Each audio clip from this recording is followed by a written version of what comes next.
জামাতের লোক বলে তাকে হেনস্থা করে তাকে পুলিশে দেওয়া হয়েছে। আমরা এর তীব্র নিন্দা জানাই।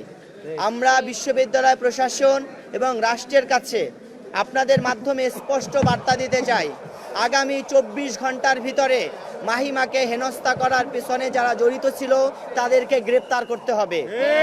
যদি রাষ্ট্র এবং প্রশাসন তাদের গ্রেপ্তার করতে ব্যর্থ হয় তাহলে আমরা দেখব কিভাবে তাদেরকে গ্রেপ্তার করাতে হয়। আমরা আরও দৃঢ়তার সাথে বলতে চাই, আমাদের আরও 4 জন বোনকে হেনস্থা করা হয়েছে ফিজিক্স ডিপার্টমেন্টে, ইসলামিক হিস্ট্রি অ্যান্ড কালচার ডিপার্টমেন্টে, অন্য জায়গায় আমরা আপনাদেরকে জানিয়েছি।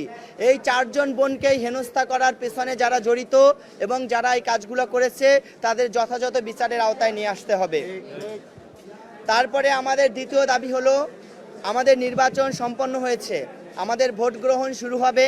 এক্ষেত্রে আমাদের ভোট গ্রহণ নিয়ে নির্বাচন কমিশন এবং বিশ্ববিদ্যালয় প্রশাসন অলরেডি একটা সিদ্ধান্ত নিয়েছে এবং এই সিদ্ধান্তে সকল প্যানেলের ভিপি, জিএস, নির্বাচন কমিশনার, বিশ্ববিদ্যালয় প্রক্টরিয়াল টিম, বিশ্ববিদ্যালয়ের শিক্ষকদের পর্যবেক্ষক টিম এবং আইটি দপ্তরের সম্মানিত শিক্ষকবৃন্দ সহ সকলে স্বাক্ষর করেছে।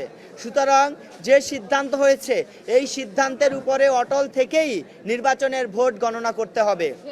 কোনো পক্ষকে সুবিধা দিতে হঠাৎ করে নিয়ম পরিবর্তন করার কোনো সুযোগ দেওয়া হবে না।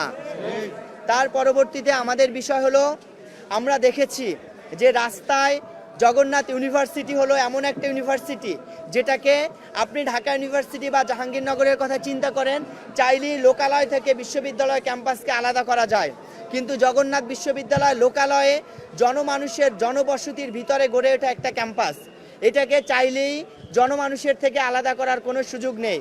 এখানে বিশ্ববিদ্যালয়ের পাশ দিয়ে হেঁটে যাওয়া সাধারণ পথচারীদেরকে ছাত্রদলের ভাইয়েরা জামাত ইসলামী ট্যাগ দিয়ে যে সন্ত্রাসী কায়দায় তাদের উপরে হামলা করেছে এবং যে সকল পথচারীরা এতে ক্ষতিগ্রস্ত হয়েছে তাদের বিচার নিশ্চিত করতে হবে।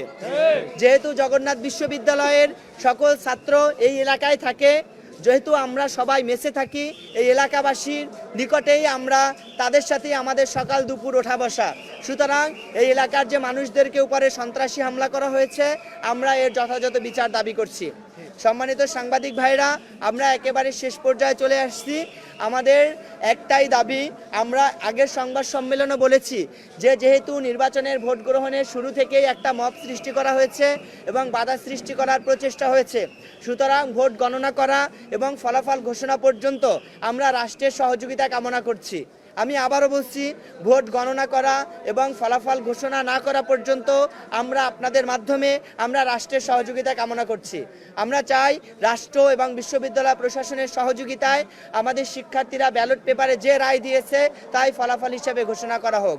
কোনো ধরনের কারচুপি, ইঞ্জিনিয়ারিং কিংবা কোনো ধরনের অসদুপায় গ্রহণ না করা হোক। আজকের এই সংবাদ সম্মেলনে উপস্থিত হওয়ার জন্য আপনাদের সবাইকে ধন্যবাদ জানিয়ে আমি আমার বক্তব্য এখানেই শেষ করছি। আসসালামু আলাইকুম রহমতুল্লাহ। আমার কাছে মনে হয়েছে বাহিরে যে ঘটনাগুলো ঘটেছে এর বাহিরে ভোট গ্রহণটা সুষ্ঠুভাবে হয়েছে এবং আমাদের সম্মানিত শিক্ষকরা এবং আমাদের রোভার স্কাউট, বিএনসিসির ভাইরা এবং যারা ছিল সবাই গুরুত্বপূর্ণ ভূমিকা পালন করেছে এবং ভোট গ্রহণ সুষ্ঠু হয়েছে মর্মে আমাদের কাছে এটা বিশ্বাসযোগ্য হয়েছে এবং আমরা এটা মনে করছি। ঠিক আছে, আসসালামু আলাইকুম। ভাই সবাইকে ধন্যবাদ, আপনারা লাইভে যাবেন, আপনাদের কষ্ট দিলাম।